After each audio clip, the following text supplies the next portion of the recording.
Hello friends, આજે આપણે આમળા candy બનાવીશું. આમળાને આપણે સ્ટીમ કરીશું. આપણા આમળા સ્ટીમ થઈ ગયા છે, તેને આપણે 15 મિનિટ સ્ટીમ કર્યા હતા. આવી રીતે હવે આપણે તેના પીસ પાડી દઈશું. હવે આપણે તેને મિક્સરમાં ક્રશ કરી દઈશું. આવી રીતે આપણે તેને ક્રશ કરી દીધું છે. આપણે એક પેનમાં ગરમ કરવા મૂકી દીધું છે.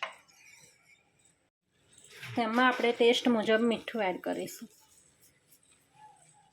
તેની અંદર આપણે ક્રશ કરેલા મરી પાવડર એડ કરીશું. તેની અંદર આપણે થોડી સંચર એડ કરીશું.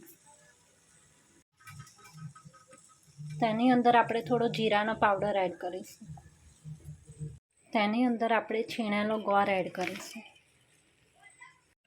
ગોળને આપણે મેલ્ટ થવા દઈશું. તેની અંદર આપણે થોડું લીંબુ નીચોઈશું. તેની અંદર આપણે 1 ચમચી ઘી એડ કરીશું.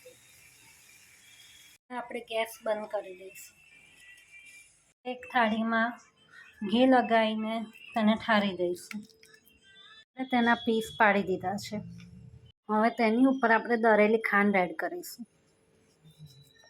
આપણી કેન્ડી રેડી છે. આપણે આવી કેન્ડી બી રાખી શકીએ છીએ અને તેના ગોળ બોલ બી વાળી શકીએ છીએ. આપણી આમળા કેન્ડી રેડી છે.